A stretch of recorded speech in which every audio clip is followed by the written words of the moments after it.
Hey, good evening, folks. Happy Friday and TGIF today. I'm just glad that we're here on Friday and we got a show coming up tonight. We're going to be going over some reloading stuff and we're going to start the process with well, I'll get into that. AR, why don't you go ahead and bring us on into the game here? Hey guys, appreciate you all dropping by in the side chat. We're going to a show I'm unfamiliar with now again. We're going back to a reloading series. Kind of got used to the other style. Now we're having to switch back, which is a good thing. But I like the loading series stuff. So good to see y'all in the side chat. Appreciate you dropping by. Kingpin's with us. Low balling outdoors. Appreciate you dropping by, low balling. I seen your comment earlier. I'm here, right here. G23's Quest is here. Uncle John, Kingpin, I called. Tony 47's here. Michael Hurtnick's here. Daniel God is my judge. Yo. Hey, appreciate you dropping by, Daniel. Michael Hurtnick. Hey, Pony. Okay, that's it. He's going to go over the 308 reloading thing. And Yeah. just sit back and enjoy and have a good time. So basically, fellas, what we're going to be doing is I'm going to be bringing you through decapping some brass. This is some Starline brass. I think there's, let's see, 45, 6, 7, 47 pieces of Starline once fired brass. Some of it's already been deprimed. I'm going to deprime the rest of it. And then we're going to go ahead. We're just going to tumble clean this, vibratory tumble this clean. And basically we'll clean the primer pockets with just a steel brush. And then we'll go ahead and go through the loading steps of loading these cartridges. We're going to neck size them. And they're going to be fired out of it's a K98 8mm Mauser action that sit in a Monte Carlo sporterized stock with a 308 Winchester barrel. Basically, we're going to be using the Lee neck collet die for neck sizing the brass. We're going to be using the Annealy's Gen 3 for annealing the brass. And we're going to be using the Redding competition bullet seating die for seating the bullets. And the bullets we're going to be using are going to be Hornady, and they're INTERLOCK 165 grain boat tail soft point. And these are going to be hunting bullets. And we're going to be sitting those on top of 43.6 grains of Varget, Hodgdon Varget powder. And we're going to be using the Hornady 11th edition reloading manual on this. For overall length, we're going to go ahead and check the rifle's overall length with the gauge that they have. And I'm going to measure it out and get a rough estimate of how long the cartridge needs to be. What? Got to get a troll out. Hang on. Sorry. Okay. You continue. Unless G gets him out. So anyways, we're going to measure the chamber, get a rough estimate of the overall length of the chamber to where the bullet engages the lands. And we're going to go about 20 thousandths off and make sure it clears the magazine, the internal action of the Mauser. Mm-hmm. And as long as it fits inside the magazine, we can shoot it. So that's what my limitations are going to be. So I'll figure out what that length is. I've got the rifle laying on the floor. I can't show you pictures. What I can do is I can do the measurements and then show you the measurements and then show you the rifle, but I can't be touching the rifle because then they'll shut down my live stream. But I can actually show you the rifle and let you get a look at what I'm dealing with. And then we'll basically go through everything except for priming. Priming I will be skipping so that YouTube doesn't strike my channel. To manufacture ammunition, you have to do everything, and I'll be leaving out one of the key parts of the production of ammunition so that they can't strike my channel. She's looking for you, Kenny. Love face. Here girls would do what you say. Whoa, whoa, whoa. Oh boy. Who is this? Eagle's here with us. A troll. Uncle John. Michael's with us. No. Looking for you, Michael. Love face. Must have got that from Linda Lovelace. That was the big thing back decades ago. I know. We're not going to go there. We're not going to go there.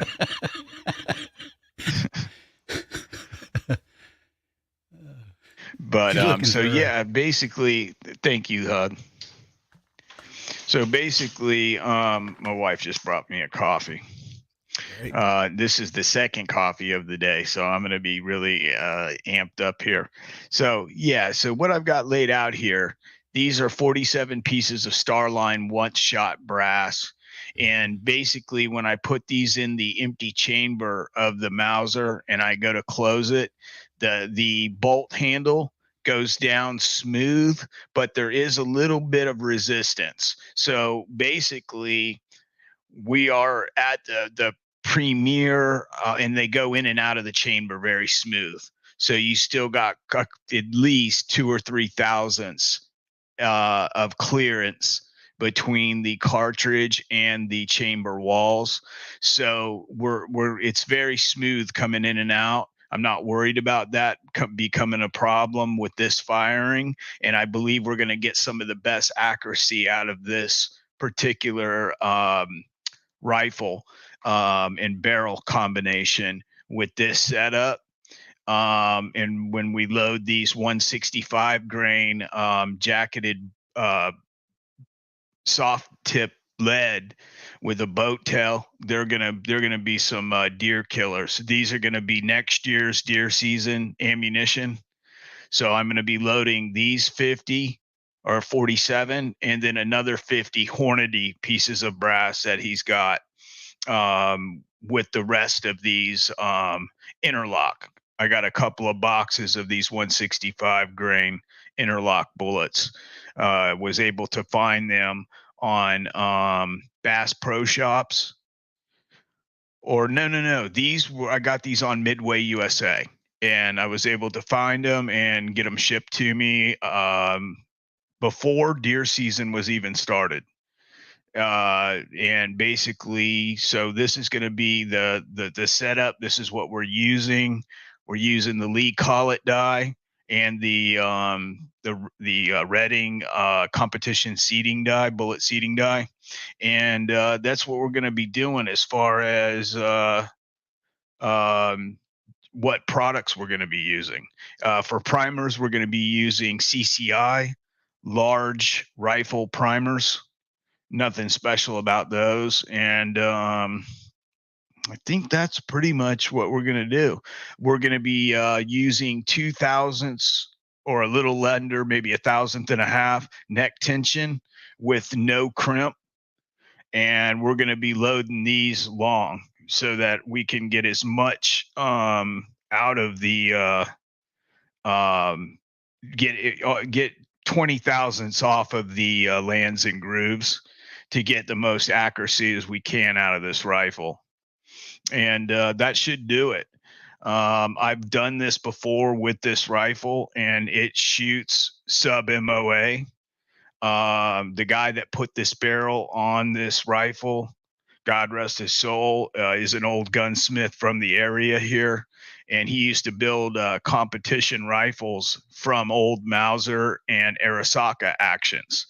And basically, the Mauser action rifles, he did a really nice job. He liked working with the German stuff, and he put American barrels on them. And and basically competition styled barrels and sporterized them for people to use them to hunt with. And I've loaded for 3 or 4 of them, and they're all very, very accurate rifles for what they are. But other than that, I'm going to go over and deprime the rest of these while me and AR talk to you. And Mac is with us. He said he's feeling better. oh, great to hear that, Mac. I'm very happy to hear that you are feeling better, man. We were all worried about you, brother. We got another one. Squatch is down with the COVID. He says. No. Stuck at home with it. Oh, man, hate to hear that, guys. My daughter, like I say, my family's is he on? Is he on with us? Yeah, on side chat. Squatch you. Oh, okay. Man, hello. I hope he's doing okay. Does he know which variant that he has? Because I heard that well, no, I didn't hear. I actually had the Omicron. Me and my wife had it. Yeah, Omicron. Yeah, I'm kind of stupid, so they got a new variant coming out now that's similar. It's called something Omicron. It's different. It's similar. They ain't even got a handle on it yet. What it'll do, So they got to do some testing. So this just keeps morphing, man. It never stops. Yeah, but the good thing about morphing is that usually the virus weakens when it morphs. Usually, it doesn't have to, but most viruses that are not, what do they call it when they enhance a virus, when they're using it for chemical or gain of function is what they do in the lab. They speed up the process where it jumps from an animal to a person by hundreds of thousands of years. That's what gain of function is. So.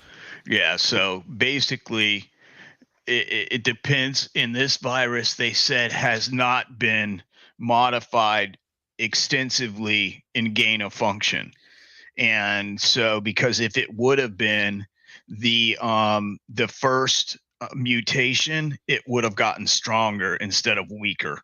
And that's what they're saying. Basically, so that's a good thing.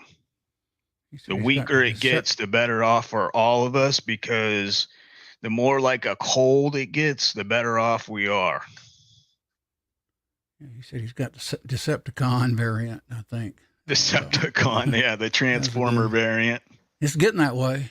I mean, I tell you, this is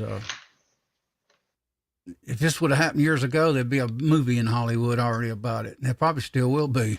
Oh, there will be. For other generations. Yeah, there'll be a horror movie about how this thing just kept replicating around the world. And early, it'll probably show leaking out of a lab or biowarfare from China. Who knows what it'll show. But I still believe it's a bioweapon. Or was released to be. I think it was used. I don't think there was any accident at all, but that's just my opinion. To reset the world economy and a lot of reasons, if you look at it. So I don't know, any number of things, you know what I'm saying? You don't have it, do you, Eagle Eye? Says he feels like he's breathing in icy hot. Dustin Hoffman outbreak. Yeah, I seen that movie back in the 90s, actually. I remember where I was at the night I seen that. What I'm using here, folks, is a Lee Universal Decapping die. And it's got a Squirrel Daddy decapping rod or decapping pin on it so that it's a little bit stronger. They're heat treated. And I'm just knocking out these primers. We hope Willie gets better. We hope you get better, Squatch. Hope MacMan continues to improve. Yeah, it sucks when you don't. That's what I try to tell people. because I've been sick for years. You know, I've had diabetes since 1979. So every year for a long time when I was younger and when I was a kid, when everybody else got the flu and would be out for 3 days, I'd be out for 3 weeks and I'd end up in the hospital. Because if I couldn't eat and keep it down, I had to take my insulin, and it was like there's no way to counteract the insulin, so I had to be fed to an IV. So I had to be in the hospital. So that just became like regular practice. Was every year I was going to spend flu season in the hospital. Oh wow, not a good way to be.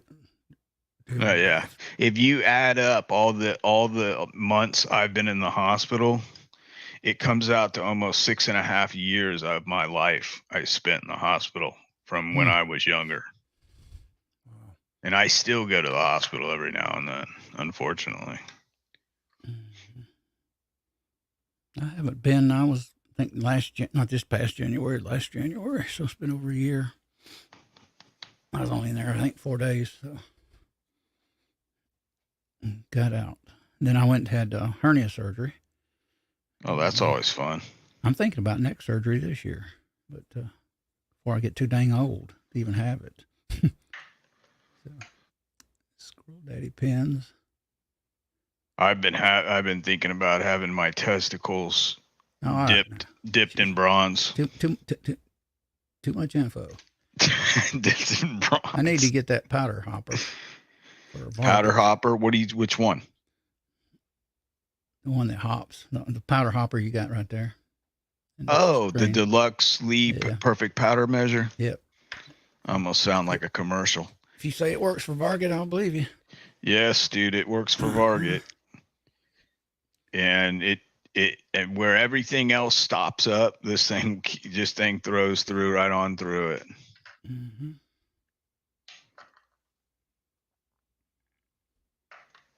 Can I hold on to that piece of brass? Andy 79 Z28 joined us. G23's with us. Awesome. A little earlier. Hey, Andy. Sometimes I can't call you out, guys, because we're talking or Echo's talking. And I'll get you when I'm running my big fat mouth. So we'll work in there. Questions? Feel free. Shoot. Questions about anything. Are you guys reloading or anything like that, gun related? Hey, Pony.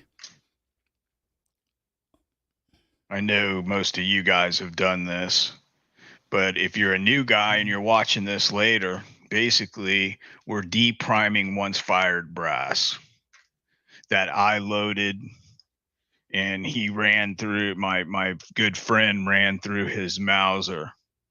He's my welder.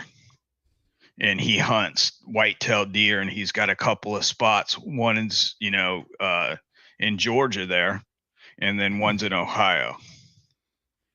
And he's an avid deer hunter and a real good friend of mine. So I load his ammunition. Speaking of Georgia, boy, the wind is blowing strong right now in Georgia. Yeah, what's going on with you were talking about that earlier. What's going on in Georgia Everything right out there I hear. I thought somebody was crashing in my door while I went and got my gun a little while ago. But it's blowing the tarp out there. It's just weird looking, the sky. Did you get that off the hood of your car? Actually, I know what I was going to wrap the garden hose thing outside. I didn't do it last winter because it wasn't that cold. This year, it could freeze my pipes. And that soldered copper solder, I don't want to have to deal with and call a plumber in. So. No, you can open it up a little bit and let it drizzle. I could, yeah. And that just for the night, you know what I'm saying? Mm-hmm. And then shut it off in the morning. I try not to do that because I'm on sewer, and boy, they hit me for sewer fees here like you wouldn't believe. I pay more for sewer fees than I do my water bill, which is crazy. I wish I could put a septic tank in and take their line and throw it out in the road, dig it up. Thought about digging my own well. Oh yeah, you could definitely do that, and then you could put a reverse osmosis filter on it, and get better than city water. I like to do what I think Kyle does. It gets gray water off his roof. I got a couple of 55-gallon blue barrels. Food grade container out there. I've had them several years. I got them sealed up with Clorox in it. Bleach. Yeah. Mm-hmm. I'd like to have about So two more. if you hook up with a girl that's kind of nasty, you can just fill that in your bathtub. And I don't hook up with those, man. You smell just put nasty, 55, smelling. I leave. 55 I gallon run. barrel of bleach. Oh man, I'm gonna. What happened is I drank too much coffee today. I drank a big old one of those little, those moonshine glass jugs, or for putting like canned goods and stuff like that in. I drank one of those earlier. I made of coffee that was like pitch black, and that got me going 100 miles an hour, didn't it, AR? Yeah. Yep. And then now my wife ordered me Starbucks. So. Ooh, Philip Sutphen's here. I hope I pronounced that right. His Paul on his Hornady lock and load broke. Paul, I'm dead in the water. Appreciate you joining us, Philip. What's going on? He's dead in the water with a lock and load. Paul on the Hornady lock and load AP broke. What? Oh, it broke. Yep. What broke on it, brother? Is it a part? The what? The Paul. The Paul. Oh, yes, man. Paul. Oh, man. Are they going to be able to fix it for you, or are you just out of press? Okay. What slide in part. They should. Yeah. But how long that'll take to get shipped? So basically, guys, I just popped the last bits of those out, and now all this brass will go into just a tumbler, because I'm not going to tumble just 47 pieces in with stainless steel pins. That's a lot of work for that little bit of brass. I noticed that too, Eagle. I'll go ahead and just tumble it in some that, and just wipe out the primer pockets with a stainless steel brush. And then I'll measure them all, make sure they're all within 1,000th of each other, and not any further than I think it's 2010, and then 2005 is trim length, 2010 is max length, I think. So I'm willing to bet that these are probably being once fired, or maybe 2006, maybe. I bet most of them are 2005. Kenny says he never gets an invite from Echo anymore. Who doesn't? Kenny. Oh man, I thought you have been so busy. It's been a while since he's been on. It's been a what? A while since we've had him on. Yeah. Yeah. Kenny, I apologize, brother. I just, the whole thing is, I haven't seen you in the side chat when we've had an open night, where we have not a specific topic we're trying to cover. But the next time I have a group thing come on, which actually will be tonight. So if you want to come on tonight, basically you can come on, brother. I'll send you a link if you want one. Give me if you got time, because see, that's the reason why I haven't been bothering you, because when we were speaking on the phone, you told me that you've been real busy with the shooting matches and with building rifles, and I don't want to take literally your time up when you're doing something in the shop, or aggravate you with a phone call. Eagle. So that's the only reason why. Send me AR gun 1776. Send me an email, and I'll have you in my address book. Yeah, that way he has a link sometime. Yeah, that way he's got you. Yeah, that way he's got you in his link in his address book. He's loading 308 and AR-10 right now. That's cool. Ah, great. We're loading 308 for a bolt action old geezer rifle, and I'm man, it's like a piece of history when you pull. See, when I first opened up a Mauser action, this was years ago, I pulled it back, and I heard so many things about how industrially strong the Mauser action is, and what a good rifle action it is. I opened it up and I was like, what the hell are you talking about? Are you kidding me? You can, when you fully open up a Mauser action, you can lift the bolt handle up and down like over a half an inch. And it's just as sloppy as anything. And I'm thinking this is German, but when you get that, when it comes forward on that cartridge, and it grabs that cartridge head and it goes into battery, and you close that thing down, it's smooth. That roller cam action is smooth on the back of that head of that bolt of that piece of brass, and they are accurate. They are accurate damn rifles. This gun guy that built this gun, he just put on a really nice barrel and basically trued the action on it to the barrel's chamber. And he was an old time gunsmith in his late 60s. He died of cancer about 5 or 6 years ago in his 70s, but was just one of those talented kind of guys. I never got to meet him, but I have worked on some of his guns, replaced extractors and ejectors on some of the weapon systems that he builds or has built for some of these guys that hunt. Don't carry around little black books. I used to carry a red book around. Got your address though, Michael? I used to carry a girl around on my back that carried a little Rolodex. Hang on, maybe right back, guys. All right, let me switch cams because I'm not going to run that Tumbler. Why I got you guys in here, but I do have the annealing set up right here for doing that brass. I'll be doing that, and I'll be taking all of us along for everything except for the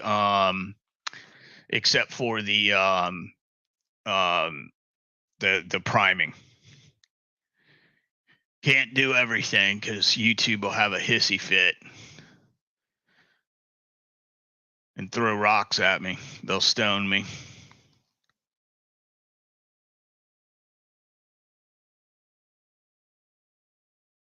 Let's see. There we go. Hello, ladies and gentlemen. How's everybody doing? Now that you can see me.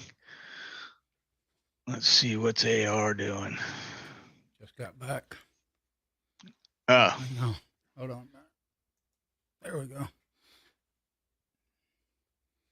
Yeah, it's going to be a cold, windy night here. Oh, that's a strong coffee right there. That's a little espresso. There's my little Canon camera. Oh, that is? Yeah. Are you still speaking through the mic on your... Yep. Why? Okay. Oh, okay. I was just making sure. You were so far away. It sounded good. It sounded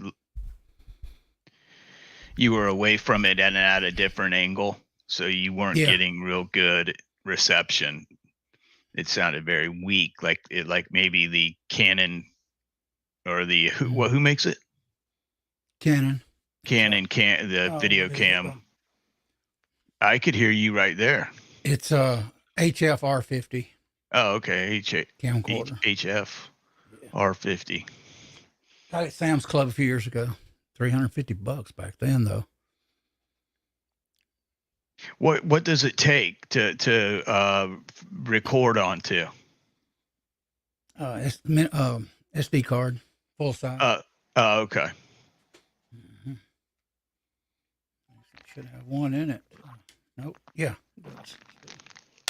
I haven't recorded on it. It's got where it's easy just to make a video on your phone these days. Yeah. I'm sure the battery's bad because we're talking 7 years old. maybe. Oh So yeah, those 5, no, lead actually probably acid, 6, maybe 5 to 6. those lead acid batteries, if they're not used, they die over a couple years. They're just dead. They don't ever take a charge again.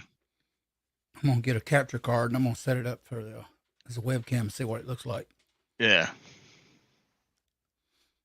So what's everybody saying in the side? Eagle Eye is saying yes. Did we send an eagle an invite? Sir. Okay. Did you get an email? You stop loading?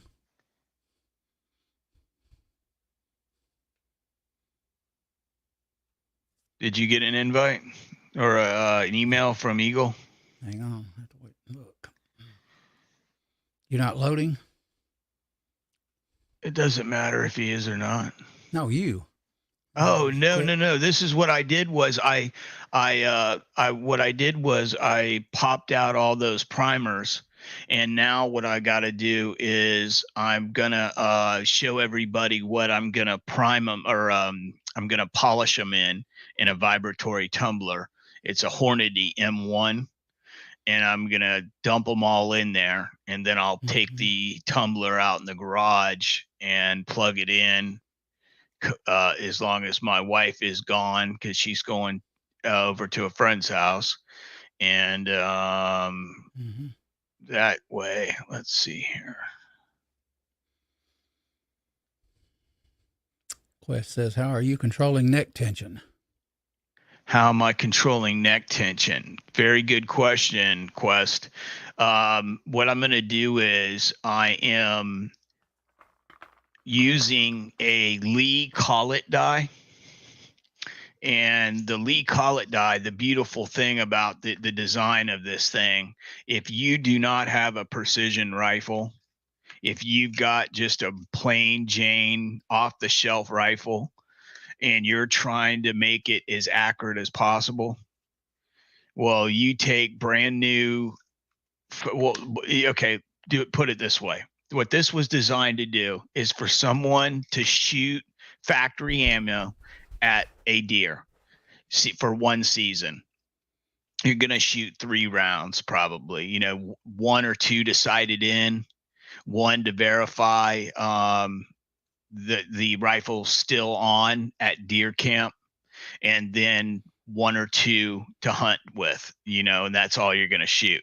So you take those 5 rounds and you run it through this. And this is a Lee COLLET die. And the way this die works is it's got a cap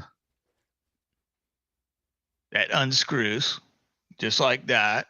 And it's got a little bit of a recess on that you can, if you guys can see that, there's a little bit of like a cup inside there.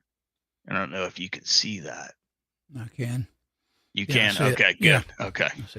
All right, guys. So that's that part. And then there's a couple other pieces here that are going to come out. This is the body, and this will sit aside with the cap. This piece right here is a mandrel, and that free floats.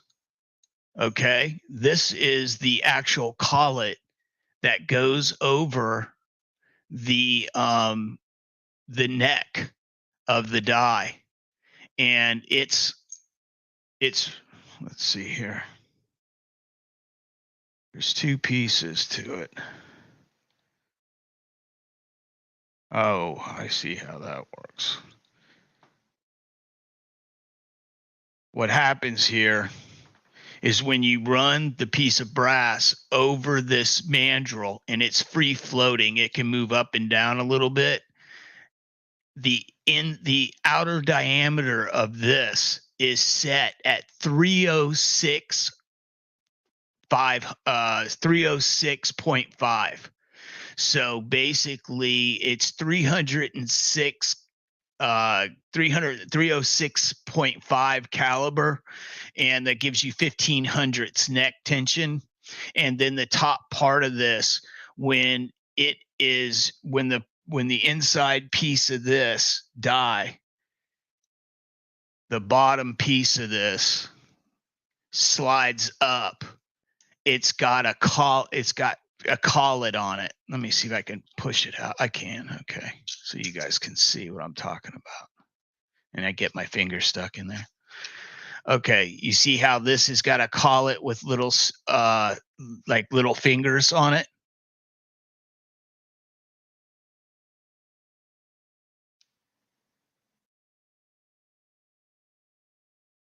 And basically, when this is shoved up inside of this, like this, it makes it squeeze tight on the brass.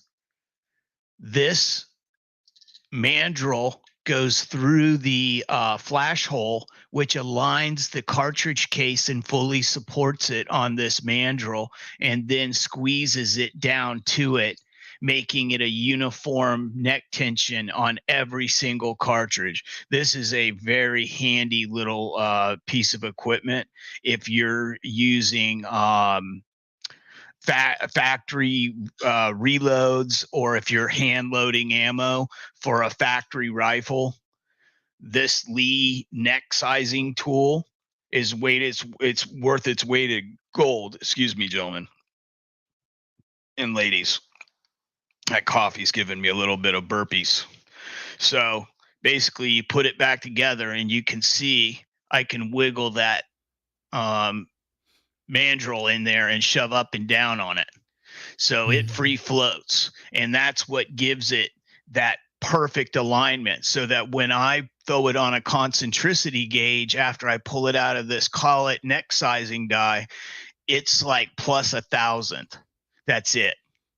And it really adds to the accuracy, because all it's doing is it's squishing the neck down, and it squishes it down to a uniform spot every time, and it's leaving the shoulder and the body expanded from it being fired, so that when you just resize the neck and you close it into battery, you're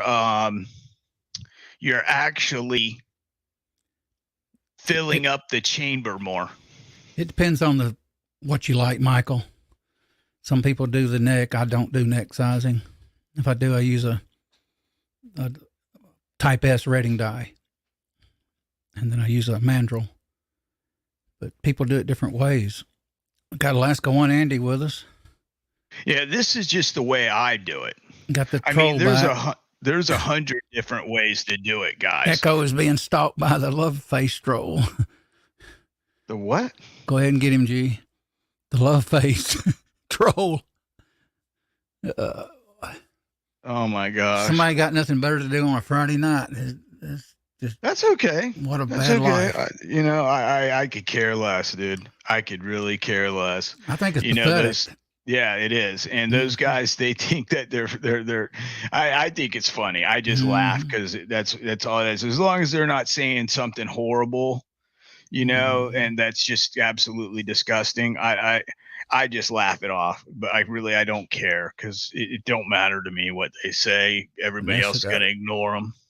Yep, and Vanessa's going to hit them. Stalking Echo's ankles. Yeah, that's fine, dude. You're going to shove my ankles. You can go to my my camshot.ankle.com. echosankles.com, and you pay 35 cents every 20 minutes, and you get to look at my ankles. And I walk through the grass in the yard. Too much. You guys get a real kick out of it.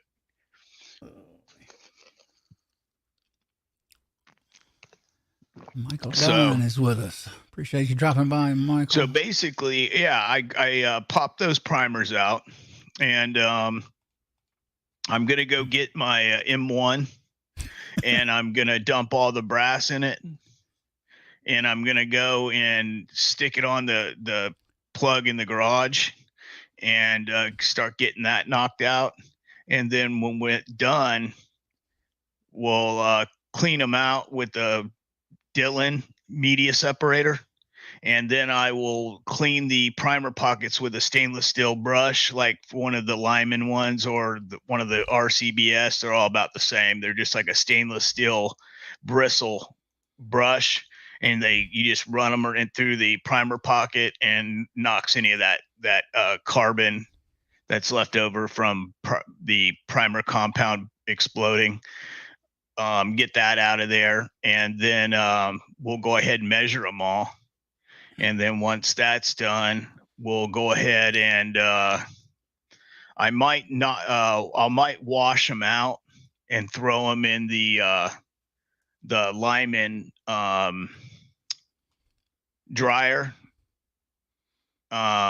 because I like to get that dust off of the cases, just because that almond, that is it crushed walnut or almond? What is it? The you got corn cob, you got crushed walnut. Yeah, and you got some that MEC uses. I forget what that is. What's that really red crushed stuff? fine walnut. Yeah, I've got some really crushed, really fine stuff, but it can be abrasive because it's made to polish brass. So you don't want that going up inside a die. That can actually scar the inside of your dies if you let that go up in there. So, you can blow them out with a compressed air. If you have a shop where you don't mind getting that stuff on the floor in your garage or whatever, you can blow them out with compressed air. You don't have to clean them with water and then throw them in a dehydrator to dry them. There's a couple of different ways to do it. And if you really don't care about the die, if you're slamming through them, you can just run them right through. A lot of guys say it doesn't do anything to them, that it's not hard enough. It's not a hard enough. I find that even if I've run them through before, I've done them both ways. I find that media that you clean them in leaves a fine dust on it, and that builds up very quickly in the residue of the lubricant for the brass. And if you're using that type of system when you're running it up in a full length sizing die, or even in a neck sizing die, I don't want all that drop stuff. By. Oh, hey, Barbecue. Thank you very much, sir, for dropping by. I appreciate it, brother.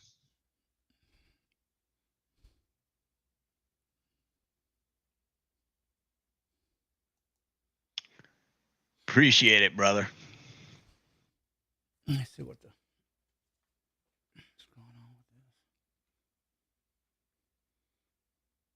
We're going to be doing some, so anyways, what I was saying was, so once we get them into the, actually, I'm going to go do that.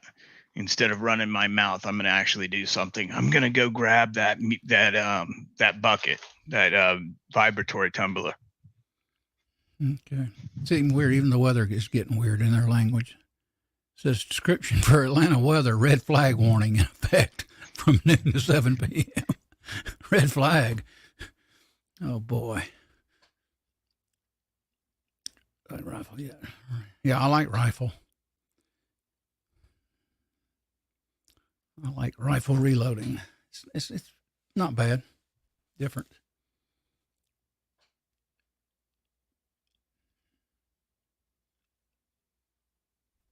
Got a good crowd in here. Got about 21, 20. Glad you guys are dropped by to see us. It's going to be cold in Georgia tonight, and winds howling like you wouldn't believe out there. I ain't seen strong winds around here in over a year. This is my M1 Hornady vibratory tumbler. Huh? Chris got one of those here recently. Yeah, he just did get one of these. I was telling him that I've had mine for quite a while. I got two different ones. I've got this one, and I've got the one Lyman makes that you can buy at what is that? The biggest store, Walmart, for like $60, and it comes with a little bit of cleaner and stuff or whatnot. It looks like, yeah, okay, killer. All right. Yep, honey. Strange about the wordsmith, though. The way it happens in these modern days. Yeah, I got the Frankfurt Arsenal kit, the whole kit. I got it for like $50 a few years back. It's like 100 now. So I got a good deal on it initially. Wait for those Amazon sales. You can catch some good deals when they lower their price. But you have to watch. Amazon and the Black Fridays and all that is a real good time to be buying reloading stuff. Mm-hmm. And another guy you want to be watching, if you're a reloader and a bargain savior type guy, or you're reloading on a tight budget, is Chico Wise.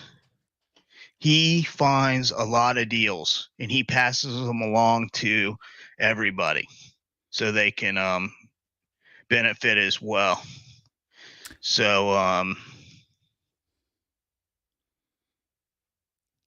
I got a question for David. What is that tattoo you always got there on that is I can never figure it out. It looks like legs. I know it's not ankles. So. It's a girl that is no longer with us. She passed away. You got a girl? But I had her tattooed on my arm when she was living. Wow. Oh, Lord. Looks like she's wearing black leather. She's gear. I've got her like done up like a Japanimation type thing. I always just seen the lower ankles there. I couldn't never figure out what it was. I couldn't figure out it was a dragon. I think you like ankles. I think no, you do. That's why I mentioned it, because you're always showing those little ankles. She likes those little ankles. Normally, I would just plug this in here and drive everybody nuts, but no, I'm just kidding. I will be right back. I'm going to go stick this in the garage. Philip says I was priming 223 when I broke the pawl. It's snowing in Northwest North Carolina. I was going to load for the rest of the night. Yeah, it's a shame. What kind of weather are you going to have there, Philip, tonight? I know here in Georgia it's getting kind of cold and windy. See, Echo's camera got jolted. Nope, not me, Eagle. I'm not the one that emails those things out. Echo is. You hadn't got one yet, Eagle? Kyle gets them all the time.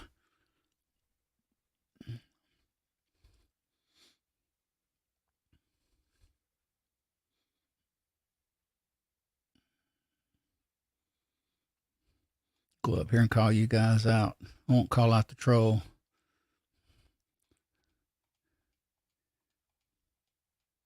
Pretty good chat. Kingpin's with us. Lowballing Outdoors said he was looking forward to it. Good to see you, Lowballing. First time I remember you in these side chat, so I appreciate you dropping by.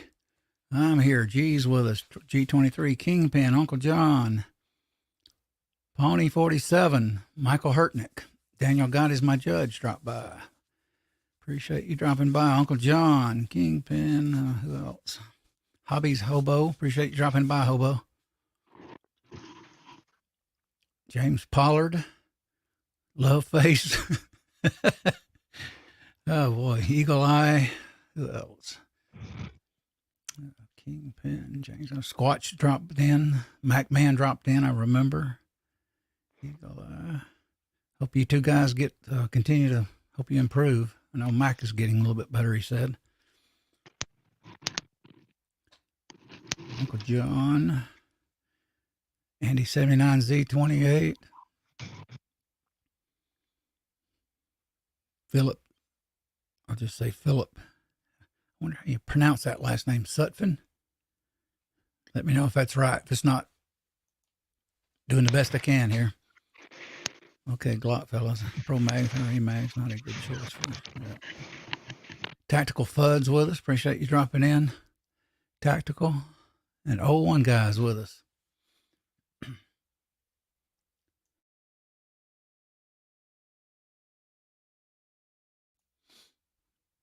It goes prowling around somewhere in his garage, I guess. He'll be back shortly. Hey, Ram.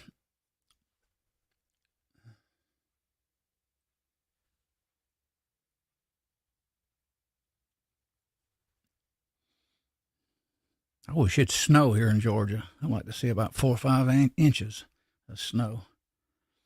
Go make a snowman. Or watch people. Actually, here in Georgia, everybody runs off the road and runs to people's front yards. They can't drive. Me, I will go, even without a four-wheel drive in Georgia, I will go everywhere when it snows and sleets. I don't care. Always have. Okay, I'm back. And LBJ's with us. What's up, Lead Bullet Junkie? Good to have you Lead here. Bullet Junkie, what is going on, everyone? If anyone wants to come on here with us, I guess we'll do like Uncle Jim does. Throw some hammers. I'm surprised Uncle Jim isn't in here with us. But throw some hammers down if you want to come in the chat, and we will send you a link. If Eagle Eye Shooting, if you want to, thanks G2. If you want a link, brother, I can send you one now. I just put that tumbler in the garage, plugged it in, turned it on, and it's a jiggling, baby. So we're polishing up that 308 brass. So the first part of that tonight is the first part of the process is underway. He says, link me. Hang on a minute. Let me get it to you. Who wants a link? I'm going to send one to Eagle. Which Eagle? Eagle Eye. Okay, you got his email? Yeah, probably. Let me see. Oh, you better. I'll know in a minute. I think I do. I haven't talked to him in a while. I want to see what he's been up to at his shop and everything. Oh, and in case you guys aren't familiar with Eagle Eye Shooting, go to my homepage on my channel and look up Eagle Eye Shooting. Subscribe to that and to DP Gunworks, and it's Desert Precision Gunworks, and that's Eagle Eye Shooting's company, where him and his son, where he is teaching his son how to machine and make barrels and build actions and all kinds of stuff. It's really cool. Good thing to learn if you're a kid too. Yes, it is very good. Very good trade to teach your son, because it's something he can apply. If he doesn't want to build guns, he can do anything with that kind of knowledge. Barbecue, put down a hammer. Absolutely. Absolutely. I sent you an email, Eagle. You should get it in a second. Probably already got it.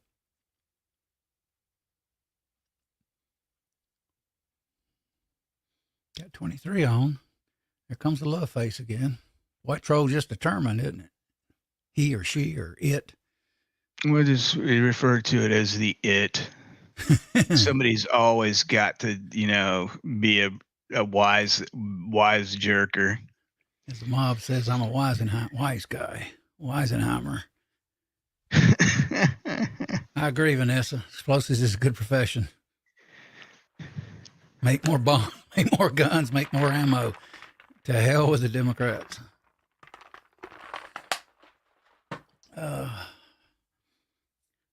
could, some of the stuff I did when I was young, I can't go in because the FBI, actually. He's like, we didn't care as kids, man. When I was young, we didn't care. We built what we wanted to.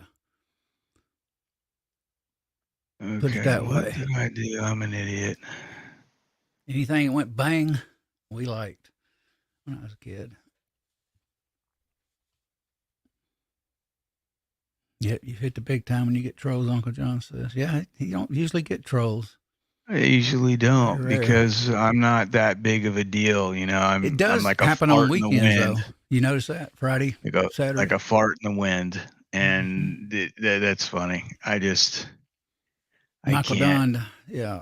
I'll reload for 308 AR and 9mm, AR-15, and AR-10, of course, which 308. And if I get the Creedmoor eventually down the road, I'll load for that. Hopefully I'll get a 10mm 357. I want all kinds of guns. Just can't go get it. I could charge it and get it in a heartbeat, but I don't want the debt. So. Yeah, what you can do is, if you find out you're dying, is just go max out all your cards and then go live real awesome for about however long, 90 days you got. I'm thinking 3-pistol guns. The Black Hawk Ruger stainless steel 44 mag 357, or the Western 45 long Colt, or the M&P 10 millimeter. Those are probably my 3 big ones, handguns I would like out of that 3. 6.5 need more. That's a good name for it. Need more. It kind of does. That reminds me of a robotic alarm at where I used to work. When the robots would go down, ding, ding. Well, I mean, they're loud as hell too. Back then. Yeah, they're made to wake people up. I should know my hearing's gone in the left ear because of a lot of that robotics. All right, here we go. All right, barbecue. You got one coming, brother. But most of us guys, we can reload anything. If we reloaded gun and pistol, we can do every gun, every rifle, everything, just about. Yeah, if you can reload one caliber, you can do damn near all of them. There's some special rules to pistol and some special rules to bottleneck cartridge. But if you can do straight wall 38s and 357s, you can do 450 Bushmaster, you can do 4570. That's pretty comparable, from rifle to handgun, the straight walls. But there's a little bit of Q about 9 millimeter because it's tapered, and a lot of with neck tension or case tension. Got a bulldog down the road I've almost had to shoot going after me, but got a wild hog, baby wild hog here a few weeks ago, several times. Come at me one time. I said, I'll put that little joker down between the eyes. If you see one, there's 100 more of them where you didn't see. First time in over a decade. I've never seen in 14 years here, no wild hogs around here. Of course, we've got tons of woods, so it's no surprise. But just never seen them here in our city. They come into our city. They do come in, and I'm talking like 30 to 60.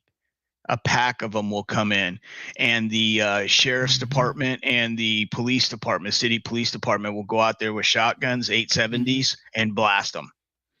Because they're nasty. They carry a lot of disease and stuff like that. And the ones that'll come into the city, they don't have any fear of humans. And if a kid or something was just walking by, if you don't get up on a fence or something, you're going to end up on the wrong receiving end of a 2, 3, 4-inch tusk that'll just cut you right. They'll open you up. They'll gore you right open. I just sent you an email. Let me look at it again. I just sent it here. I just sent you one. Or Eagle, I didn't get one. Here, let me send him one. He had to. I just sent it to him. You might be a little bit. No, I sent him the email. On the slow side, you're email. Sent. You're using right that that to Eagle Eye Shooting. Yep, just sent it to him. 6:57 p.m. According to Gmail, 6 minutes ago. You should have it by now, Eagle. He's on, but you got to understand, he's out there on left coast time, and that means that 6 minutes. Yeah, sometimes it can be delayed. Yeah, that's true. It's like delivering a package out there. I sent you one too, Kenny. So one of them's going to get to you, brother. Sorry about that.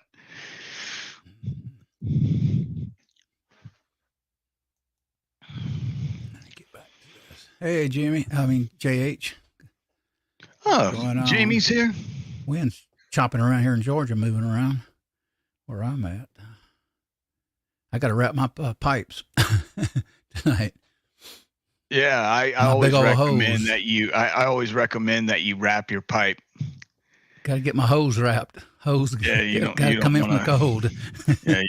You definitely want to wrap your hose. Don't want to get that thing exposed to something that might come back to haunt you later on.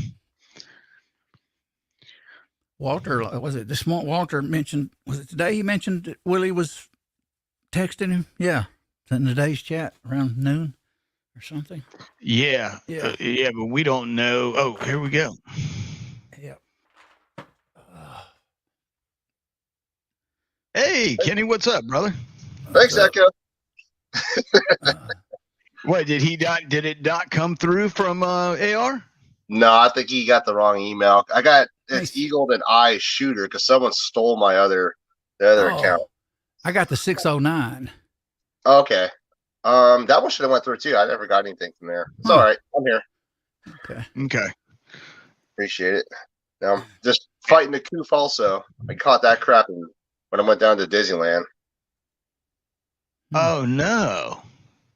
Yeah. Do you have the Delta, or do you think you have the Omicron? Do you have like a cold? Well, yeah, it's not settled on my chest yet, but I can't smell or taste anything. It feels like I'm breathing in icy hot, so it's pretty rough. I could tell it's pretty like you just feel different. And then I got the coof head because I was sitting there about 2 hours ago trying to pump gas and just holding the damn gas pump in my hand, not knowing what the hell to do. I just look like a retard out there. So I'm trying to do like things that are in the mindless. That doesn't require a bunch of movement. Yeah, it messes with your inner ear and your brain. Yeah, pretty bad. Yeah, it's weird because I did the 1 chip challenge. Didn't even flinch. That didn't even affect me at all. So yeah, I can't taste that. I took a spoonful of wasabi. Didn't taste that. It's really, really weird. But my wife's got it. She had the fevers and chills and everything. The kids got it. They're all, like I said, we all got it from freaking Disneyland, which is weird because when we went down there, they're all super assertive to wear your mask, but they never wiped anything down. So yeah, unless you're going to constantly have some people wiping with like something with the pneumonia or ammonia in it. Yeah. Or some type of sanitizer or alcohol or something isopropyl. You're not going to do nothing because that it's so easy to catch that stuff now. That I heard today, one of the news people that I was watching saying that it's probably unavoidable that everyone in the United States eventually, no matter where you live or work, you're going to catch it eventually.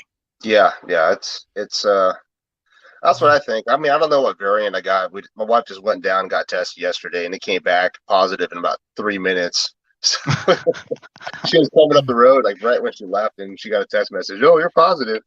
We're like, oh, go figure. So yeah, I don't even need to take a test. Like I know for sure I got it. Oh yeah, if your kids and your wife has it and test positive, yeah, I mean you're that close. Did it affect your taste, barbecue? Kenny? Did your taste get off? How's it going? Hey, fella. So this is the Eagle Eye, huh? I've been watching this guy for years. Big fan. Hey, I guess I am the Eagle Eye. I don't know. I appreciate it. Yes, you are. No, you are. And then you have, is it Little Hawk? Yeah, he graduated Little Hawk, so he's doing good. The fact he's actually in there playing games right now, he's got a fever. Yeah, but the kids bounce back from this stuff like it's nobody's business. It's like they've got a cold. That's how they feel. And we have these splitting migraine headaches, and have you gotten those yet? Yeah, it feels like someone punched me in my nose. That's what it feels like. I have all this sinus pressure right here. Yeah. It'll take years before we know the untold damage it does on any of these people, kids, adults. Well, they're all freaking out, and my whole family's like, "You didn't get vaccinated and all that stuff." So, and every time I get sick, it's always respiratory.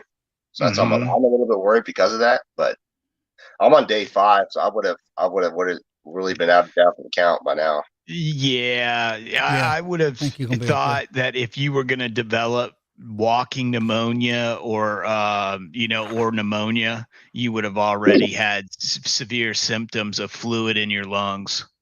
Right. So I mean, it's just it's a really weird thing, just being able not to taste anything, and it literally feels like I just have a stick of icy hot just right here, like right on my nose. This is what it feels like. I'm just breathing in this weird icy hot Feels flavor. like you're huffing like Vicks Yeah. Vapor Rub or Yeah, there you something. go. Like Vicks Vapor Rub. Yeah. Yeah. But no, I'm good. I'm just loading some 25 Creedmoor now. I was doing 9 mil on the Dillon 750. This thing pumps out the ammo, man. This thing is awesome. When did you get the 750? About a month ago. Oh, very Yeah. nice. So I got it set up with the hopper and everything. Blow Oh you up, yeah, baby. that's nice, dude. Yeah, there's all that. Plus, even a little bullet drop die that I made makes it super simple. Yeah, it's loading up some XTPs right now. What, 115 grain 9mm? Yeah, 115s, and I also got some I got some of them, Eagle. Yeah, from Everglades, these bullets, these 124s. I've been using this. Yeah, I'm using this for competition, and dude, these are really accurate out of mechanic. So I'm actually they were on sale. What version are they, Kenny? Version 2. Version 2. Okay. Yeah, version 2. 9mm 124s. Now these don't expand, so I wouldn't consider this being a self-defense round. But for a competition round, like for mechanic, it works very well. Some guns don't like that truncated nose, so you gotta, exactly. If they're ogivy. Yeah. So now let me ask you this: does the number 2, is that the alloy? No, they have different versions. I guess how the profile of the bullet is. Version 2 is just basically how they set up their pointer or tipping die. Yeah, so they have a weird numbering system. If they get different types of bullets, they'll go version 1, 2, 3, 4. Right. And the cartridge I'm loading up right now is 25 need more, and I'll be honest, this 25 need more, I hope no word gets out, because this cartridge is a cheater cartridge for PRS.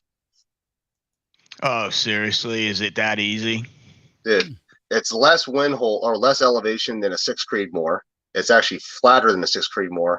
It recoils less the way I have it loaded, and it has better barrel life. I could shoot 20 rounds consecutively down my bore and hold the barrel. That's how I could tell what's going to happen. 20? Yeah. It doesn't even kick, dude. I mean, I'm not even joking. So what velocity are we talking 25 caliber at?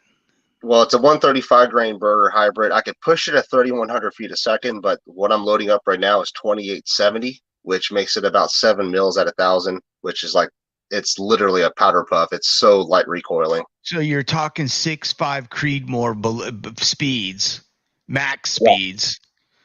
Yeah. With, like 130 grain bullet. Yeah. But, 135. If I push it at 3,100 feet a second, it stays supersonic out to 1 mile. Oh my God. Wow. So it's insane. I took it out there to St. George teaching a long range class, and Ray and I were getting first round impacts at 1,630 yards. It was just out there. Went out yesterday in the wind. Yeah. So in the wind, I had 13 to 17 mile per hour gusts coming in from 1030, so almost a full valley crosswind. And at 1,260 yards, I was only holding a mil versus 6 Creedmoor. My best 6 Creedmoor load was like 4 mils on the wind. So it kind of tells you what it could do. Yeah, that's crazy. Yeah. So basically, a 25 Creedmoor. That's what I thought you said. Thank you. Yeah, it's a really awesome cartridge. If you look up the ballistics on it, the only thing about it is that the 135 grain bullet is extremely picky to load. I mean, I went through about 700 rounds until I found something that's about a 0.6 inch group consistently. So what kind of BCE is that carrying? I'll grab it right here. It's saying either a 1 in 8, 536 BC, 275. Wow. 27. Yeah. Nice. Actually, no, sorry, these are 6 mil. My bad. Hold on. That's a 6 mil. I was like, wait a minute. Yeah, here we go. 25 Creedmoor, right? 135 grain, 650 and 334. Nice. Yeah, so it's a extremely efficient cartridge. And then I'm loading it up right now with 6.5 stay ball, and I've been kind of testing this, and it's a really good performer. Using kind of a weird seating dive too. If you guys are familiar with arbor presses, I got one of these Century 21s. These things are awesome. I've seen them. Yeah. Nice. All right. Awesome, man. So are you shooting out at more than a mile now? Well, I've actually got a new gun that I built for the channel for ELR. I'm actually shooting a 25 Sherman Short Tactical SST with the same bullet. I also have a 7mm SST. So that action that I have is a switch lug. So I could basically swap the barrels out really quick in the field. Now, the 25 SST is pushing 3,700 feet a second with the 135. So I haven't tried it out yet, but it seems to be pretty damn accurate at 3,000 yards. I mean, I shot a few rounds when I was out there, and it was about a minute a man. I mean, I just had to correct it, but I ran out of bullets. So wow. And it's what's really unique about the 25 SST or the SST cartridge alone is that it's still a short action cartridge. You could mag feed the thing. Oh wow. Yeah. Eagle Eye. Just out of curiosity, what kind of barrel life are you looking to get out of that 25 ST and the 25 Creed as well? Well, the 25 Creed, the way I have it loaded at 2870 feet a second, it should, in theory, get around 3,000 to 5,000, just like a 6.5 Creedmoor. Oh, nice.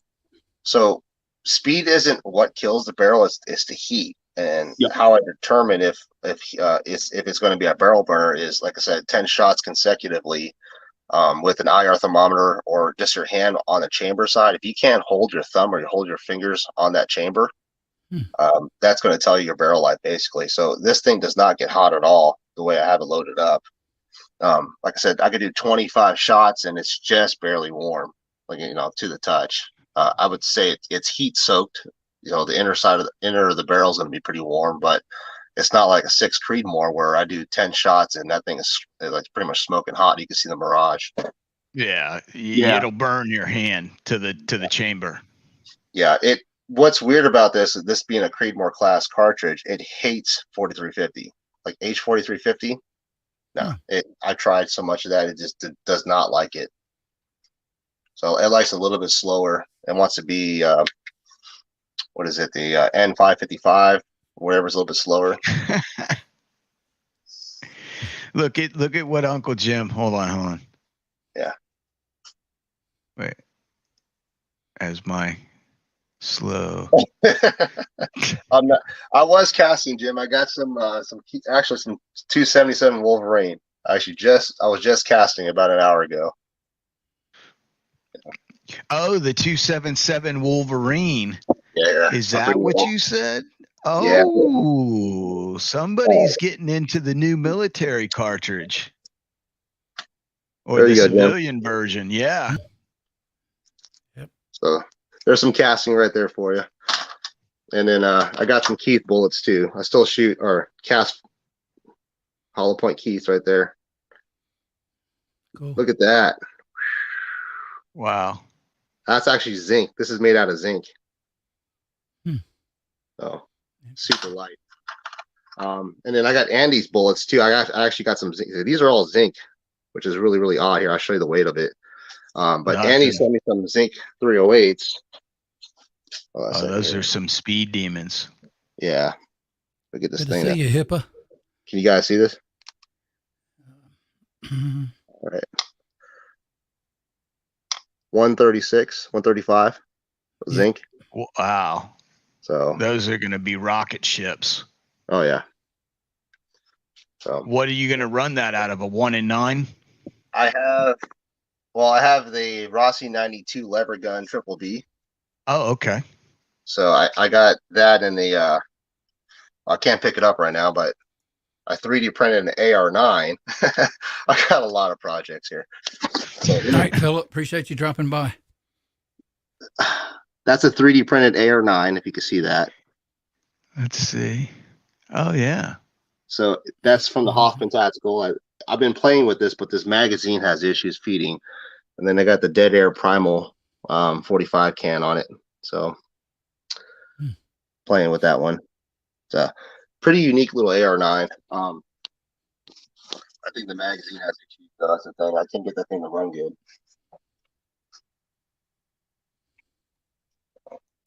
Awesome.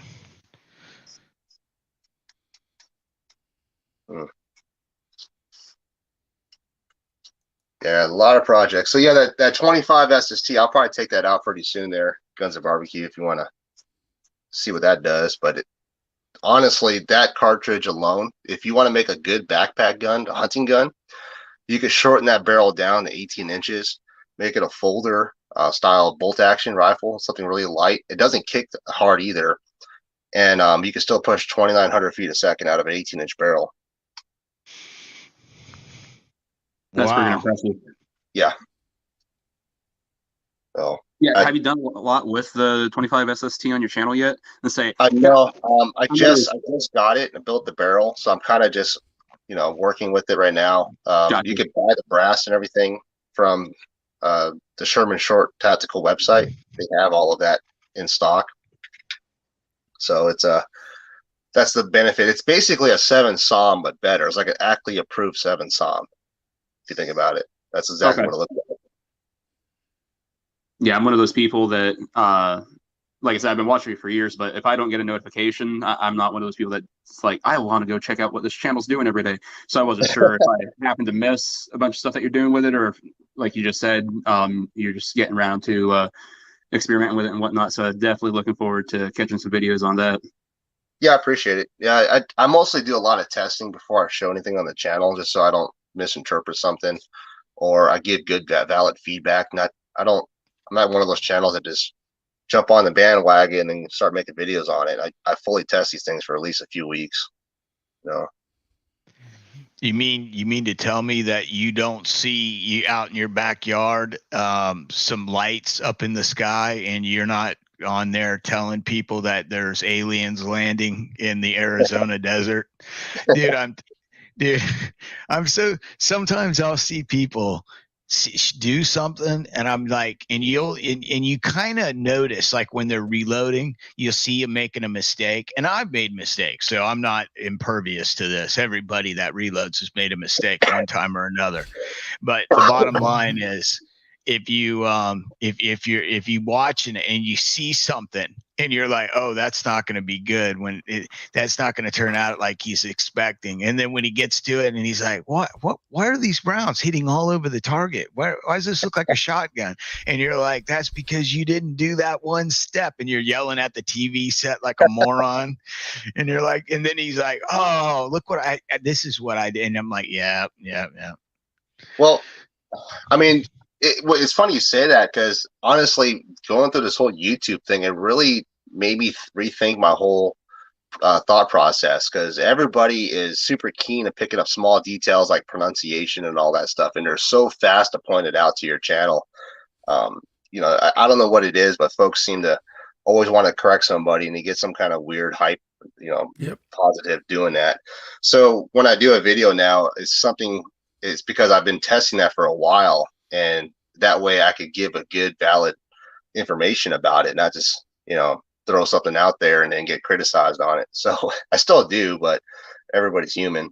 Like the reloading process, building so many of these rifles last year, over 400 rifles alone, each one of those I had to shoot and test. I kind of seen, obviously, patterns of accuracy, like what to look like, what it does. And these are what the manufacturers do when they say they're making match ammunition.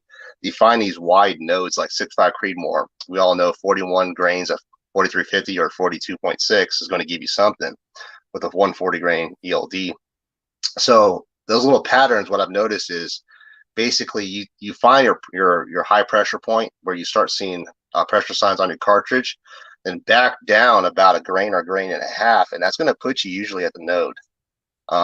Another thing too is once you find that, then you do your little powder charge incremental thing, and you find the node where it kind of tightens down. Then go ahead and jump into a excuse me, a bullet jump test. More than likely, you'll find something that wants, like with the burgers, they like to be jumped around 65 thousandths. It's going to show a really good accuracy node, but it's not going to show, it's not going to hold that group out to 1,000 yards. So you'll have like a sub-quarter inch group at 100 yards, but that load, if you test it at 1,000 yards, it ain't going to hold that. So you'll find that majority of accuracy is going to be around maybe just sub a half-inch group, but it's going to be around a 10 thousandths jump, and it's going to hold that accuracy out to 1,000 yards. So a lot of folks, they don't realize that 100-yard groups really don't mean much. If you really want to see what your bullets are doing, you got to shoot it at 300 yards or 500 yards and see if it holds that group. So there's a lot of there's a lot of channels out there. Yeah, I see a lot of channels out there that are data-driven channels. They'll post this link or a bunch of numbers on there, and it doesn't mean much to you because as a shooter, you don't know. You could take those numbers and if you're a hand loader, you could kind of figure out what he did. But majority of the people, they see those numbers and they're like, well, how do I get those? I kind of want to do a live stream or just do a video series and kind of simplify the process, what I've been doing. But like I said, every one of these rifles, I can't spend months or weeks trying to figure out how to get that thing to shoot. I kind of simplify the process to where I could go out there and within 30 rounds on a good barrel and pretty much find something that's sub half inch. So I don't know what you think about that. Oh yeah, most definitely, brother. Here's the thing. I've found out that, when you look at like, and when you look at the load charge rate, I always recommend like you check IMR or Hodgdon and look at their load data. Like they've got on there a 168 grain Sierra Match King for 308 Winchester. And they say the max charge for that is 65 grains of Varget. Okay. And you told me that you found on multiple 308 rifles an accuracy node at 43.6 grains. Yep. And I've found the same node. Now I've had to go +3 or -3 here or there, you know what I'm saying, to find that bullet to that barrel. But that is a harmonic on a 20-inch barrel 308. That even a 22 or 24-inch barrel, that accuracy node is pretty repeatable from barrel manufacturer to barrel manufacturer. And like you were saying with the 6.5, it's the exact same thing. The 30-06 has one too. I'm sure of it. And it's right about 3/4 max power. Yeah, that's kind of where these manufacturers are able to advertise match loads. Now, I mean, I've been both roads. I've shot with a $30 scope out to a mile, so I know what cheap could do, and being cheap does. But honestly, if you want to know if your rifle's worth doing load development, what I've been trying to tell folks now is go ahead, go out to the market and buy a box of match grain ammunition like the Hornady Match ELD. For instance, you're shooting 6.5 Creedmoor. Get the 140 match ELD or the 147 and go shoot a group. If it doesn't print a 0.7 or 0.8 or under that, more than likely, I would recommend changing the barrel. Buy a barrel. Yep. Yeah. You, every time I swap a barrel into, and you guys seen it on my channel, my Mossberg, ATR, my ATR, my Savage 110. All the rifles that I had in my channel all had barrel swaps, and all are shooting a mile easily. So a good barrel, if you talk to any riflesmith or so guys we want to call pros, they will tell you a barrel makes a huge difference. A good quality barrel, starting from that, is going to get you where you need to be. And honestly, it's some folks may see it as a huge, investment. If you think about it, well, you go out and you buy a box of bullets, but $64 for some good match grade bullets, burger bullets, right? And let's see, for instance, powder, here's H1000. That's $35. So you're right there at what, $70? Yeah. Primers, another box of 30, maybe $40. So all in all, you're going to spend roughly $240 just in reloading supplies and your time at the range, when literally you could buy yourself a good pre-fit from a good reputable barrel manufacturer for sub $300 and get going. And your time reloading. Right. That's hours. That's hours that you're going to spend of your time, the aggravation and stress on your person, when you can alleviate. See, what Kenny's telling you is this: you can sit there and you can spend $1,000 on reloading equipment and find out that your barrel shoots one bullet a little bit better than another bullet, and that you're not going to get anything but an inch group anyways. You would have been better spending $300 and a couple hundred for a gunsmith to put the barrel on your rifle and be automatically shooting 3/4 inch, half-inch groups without trying too hard, instead of spending all that money on reloading equipment and sitting there for hours at the bench trying to get this barrel to shoot, when all along it's just a bad barrel. Yeah. Like I said, I've been down that road many times. So I wish I knew what I knew now. And so, and I always try to steer people the right way. I don't want them to spend a bunch of money. Honestly, the reloading equipment that I have now, a lot of it's a waste. Like, I still use an $8 scale and I still get SDs of 5. And I'm not bragging here. I'm just showing the point that there's accuracy nodes in reloading, that once you find that node, you could go plus or minus 0.5 of a grain or 1 grain and still hold that same velocity and accuracy. But it all starts with a good quality barrel. And like I said, if you go out there and you shoot factory match ammo and you just is putting out a 1-inch group or 1.5, honestly, with today's ammunition, the advances ammunition and bullets, powder, reloading equipment, the bar should be set a 1/2 inch. I'm not saying everybody's a 1/2 inch shooter, but realistically, somebody that can shoot a 1/2 inch group easily, give them the rifle, they should be able to put out a 1/2 inch group with today's technology. That should be the new bar. Sub 1 MOA groups are kind of like the thing of the past now with advances in technology. But realistically, if you're just a target shooter and you want to hold a 24-inch plate, you really only need an MOA rifle, to be honest. Yeah. Elfster's with us. Tactical Fud's with us. Yeah. Appreciate you dropping by. Yeah. Hey, gentlemen. Elster. I got to get that video over to him. I'm sorry, brother. I forgot that the coop had today. Uncle Jim, he dropped in earlier. Yeah, Uncle Jim was here. Yeah, and somebody mentioned a comment that all he has is 100 yards. That's where a 22 long rifle comes in handy. And to me, if somebody only has a short range distance, dude, a 22 long rifle will teach you all the fundamentals of marksmanship within 200 yards. And shoot in the wind. 22 will humble the hell out of you. Yes, it will. Yes, it will. You get yourself a good CZ 457 production gun and some SK plus rifle, and go put out 1-inch targets at 100 yards and let me know how that goes for you. Yeah. Yeah, you will be crying by the end of the day after you have a mountain of empty casings. Yeah, it really amplifies what you do wrong in a rifle, what I noticed. It also will teach you bad habits. Like the 22, a lot of folks that get into NRL 22 shoot that and they start winning matches and all of a sudden have a big head thinking they can win a PRS match because it's supposedly positional shooting. Well, what 22 doesn't give you is the whole percussion in the face, the wind, you blinking, you losing your sight picture and all that PRS does. And in fact, PRS is mostly MOA targets. Like over here, I'm shooting in the wind 1 to 1.5 MOA targets out to 800 yards.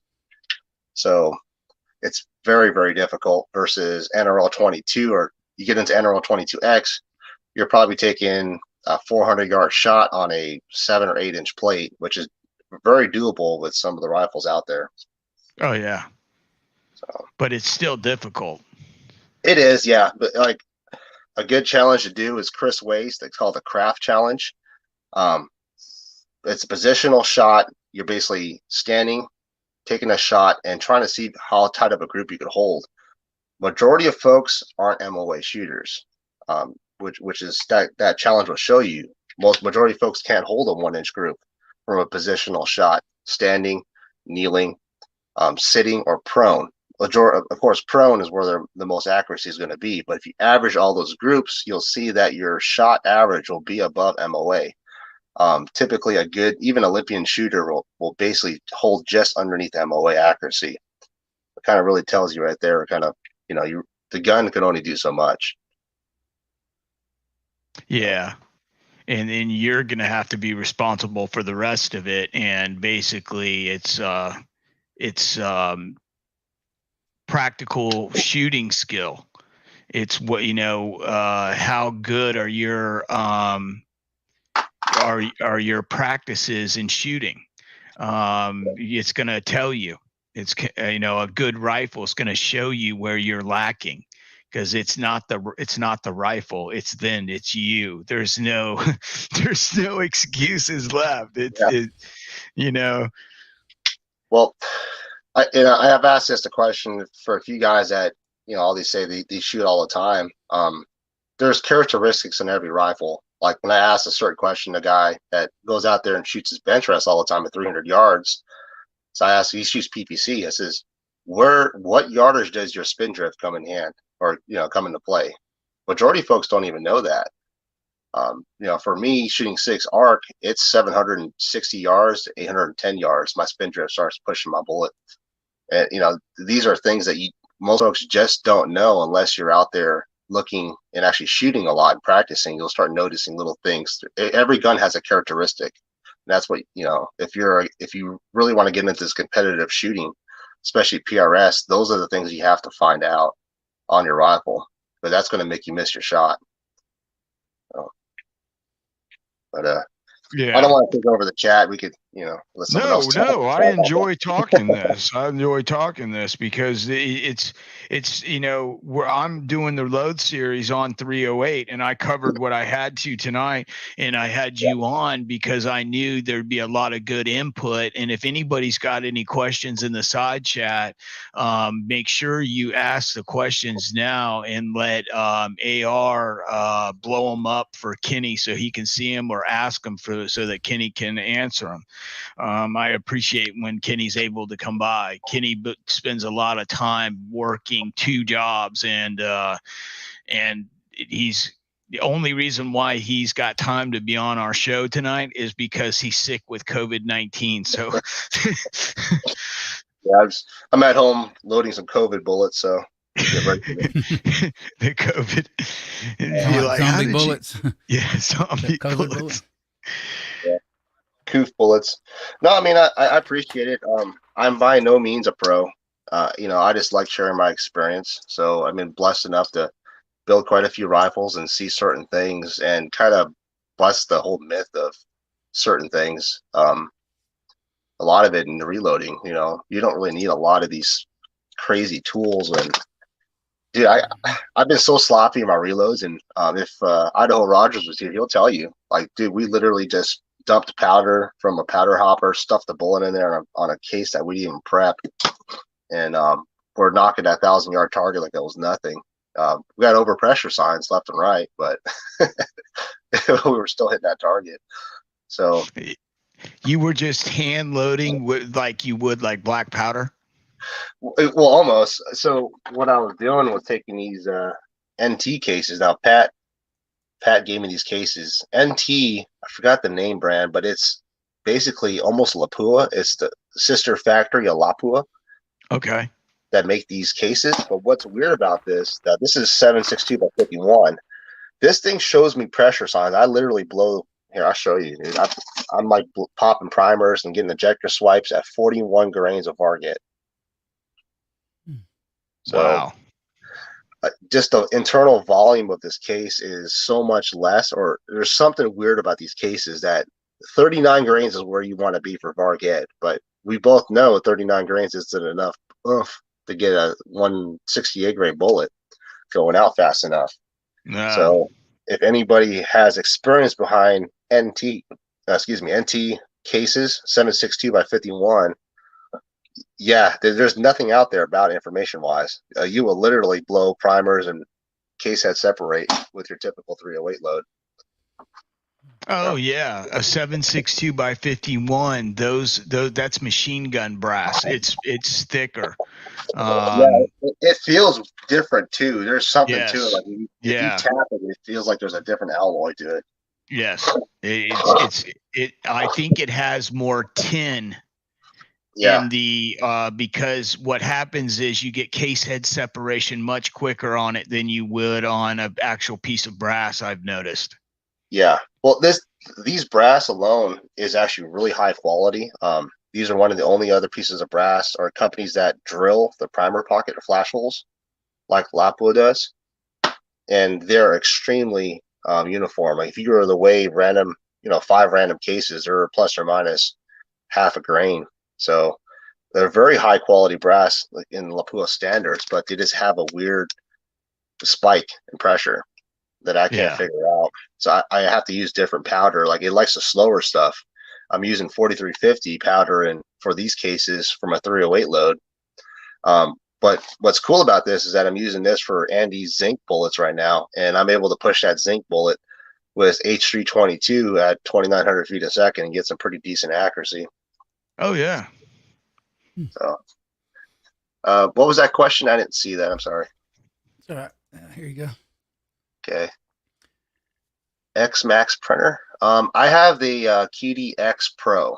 That's what I use, and I have that modified with a Volcano printer, a Volcano head. They're really good printers. Their customer support's really good. You can use Cura. I've had zero issues with mine. Getting mine. It prints the lowers. The AR9 lower you saw earlier, it printed that in about 6.5 hours. So instead of 20, they're good printers. I was trying to get Johnny's reloading bench. He's stuck on buying an Ender 3, and I'm like, dude, I've been down that road. I got 5 of those freaking things right now. Half of them are all taken apart. So did they just are not the quality isn't there? It's a tinkering machine. Honestly, Ender for 3D printers is like the Lee reloading machine. So you have to be constantly messing with it. It's like a Holly carburetor. Yeah, yeah. You can get it to work, but what I was trying to tell Johnny is like when you first get these Ender machines, 3D printers, they always have some kind of firmware bug. So they're going to recommend you to upgrade the firmware. Either one, the new firmware that Ender puts out completely doesn't work, it locks up your machine, or two, it has another bug, so you got to keep updating it. And when you update it, it totally messes up your flow rate, the E steps, and everything. You have to recalibrate your whole freaking machine. So your 3D printer is going to be printing out a part that's like a blob because it doesn't have the flow rate correct. 3D printing is not fun. If anybody wants to get into it, honestly, just pay somebody that has a 3D printer and experience, unless you want to pull your hair and lose hair. 3D printing is that kind of hobby. Yeah.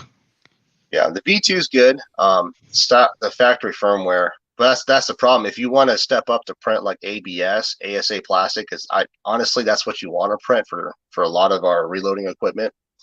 You're going to have to basically flash your firmware with a custom firmware to get the temperatures above 260. You want to be able to print at least at 265, 280, and then get your bed temp up to 110. Well, you can't do that with the factory Ender 3 or V Pro or on any of that.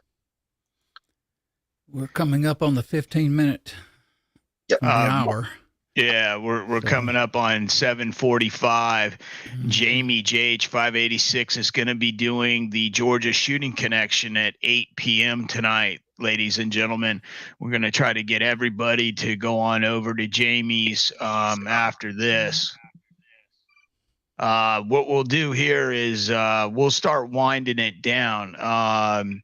Kenny, is there anything that you wanted to say about 3D printers? I was going to say, spend the money once, cry once, buy something that'll do what you need it to do. And That way you don't have to tinker, because if you're new to it, you're going to want it to work. You're not going to want to have to flash firmware. And trust me, that's something that you can do on a computer, but doing it to a printer is totally different. You can screw up the whole printer and turn it into literal junk in a matter of minutes. Yeah, you could break it pretty quick, or if you just do it wrong. Yeah, 3D printing, honestly, is if you're going to get into it, like, think about it this way, just like reloading equipment. You know, Dillons have a higher resale value, and they obviously work as well, but you're paying that premium price. So in 3D printing, if you want to really get into it and just don't want to tinker much, then the Prussias are the way to go. But if you just want to get into it, an Ender 3 V2 would do it, but you gotta keep open-minded that you're going to be tinkering. It's just what they are. You know, 3D printing is just a freaking complete nightmare sometimes. Yeah. Sometimes it's just better to pay somebody that's already got the gear and knows how to use it and knows how to use AutoCAD and basically can do it, you know, and just pay the little bit amount that it costs and have them, that already figured it out, unless you want a new hobby. Yeah, like I understand the freedom of being able to just download a file and print what you want, you know, on demand. But Etsy's another good little place that if you want to save yourself the headache or just don't want to get into it, there's always things on Etsy. Folks are selling whatever you could think of 3D printing on there as well. Yeah, and one of our guys in the audience right now, Quest for the Perfect Load, is a 3D printer guy. And he prints some stuff. So does Elfster. Both of those guys do some 3D printing. Quest for the Perfect Load, he has a YouTube channel here on YouTube, and so does Elfster. He has a YouTube channel here on YouTube. So you guys can look both of those guys up. If you go to my homepage, you can find Elfster and what is his Elfster's gun war or his shop? What is the what is it? What's the name of it? EP Integrations. Yes, EP Integrations is his business. He makes awesome annealers. We're working together to try to get something to work as an auto case feeder. So that'll be coming. Oh, that'll be very nice. I'll probably buy one from you guys to compare it against the annealies. Well, what I'm trying to do, and I'll give you a little hint. I'm actually implementing the lead collator to it, which is an affordable system for orientating brass. So I'm working on it right now. I'm going to send them some things, but I'm just trying to get something cheap and affordable for the reloading community that works. The EP Integrations EP annealer is, dude, it's an awesome annealer. You guys, if you're going to spend the money on annealies, I freaking hate that machine. I hate the annealies. I got tired of burning up wheels. He knows. I was on the phone with him yesterday. I'll cussing that thing out. I sold that thing in a week. It's not worth it. The dude, it's for a quarter of the cost or half the cost. Get the EP annealer. Yeah. You heard it from Kenny. I've got an Annealy's Gen 3. I don't burn wheels because they've gone away from the torch mounting system, and they've just got it now where you can put the torch wherever you want with an exhaust bracket, and it makes so much better sense because. But if Elfsters and Kenny are actually putting a feeding system, there's absolutely no benefit to buy the Annealy's. The benefit of the Annealy's was it had a feeding system. So if Elfster's got one and it's cheaper, that right there, pass that along to everyone too. And both Elfster's business YouTube channel and Kenny's DP Gunworks YouTube channel and both their regular channels are on my homepage. So if you guys go to channels on my homepage, you can find those. Yeah, he's also got a lock and load block, which is pretty phenomenal. In fact, I'm gonna showcase that if I decide to do more reloading videos. I've been getting strikes on my channel, so I'm staying away from that for right now. Well, if you ever want to talk and try to market anything, I believe in capitalism. So if you're like any of us on the channel and stuff like that, if you've got a product that you make or you've helped make and you want to help sell it and make money off of it, there's not a damn thing wrong with it. And I will support you 110%. You can come over here anytime you want. That goes for Elfster or anybody else that's trying to sell decent made reloading equipment and stuff to help reloaders. I'm all for it. Absolutely. Yep. But ladies and gentlemen, we are going to start wrapping it up because Georgia Shooting Connection is going to be starting in 9 minutes. So without a further ado, AR, can you wrap us up, brother? Yeah, man. I appreciate you guys coming by and dropping by us in the side chat. Appreciate you coming on, Eagle, and Barbecue. And, No, I appreciate the opportunity. Thank you. Good stream, guys. I enjoyed it. I hope you all did. He put his EP integrations up. Awesome. Cool. Did. Yeah, we appreciate it, guys. We're going to go ahead and get out here. We're running kind of late. Enjoyed the show. Enjoyed y'all's company. Have a good one, guys. Thank you very much, Barbecue, for coming on. Yeah, absolutely, man.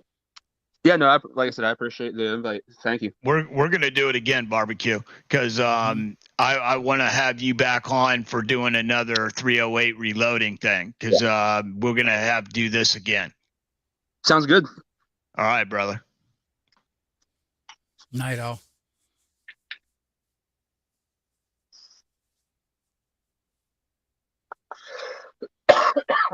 We just sometimes don't have time to call that side chat out when we run this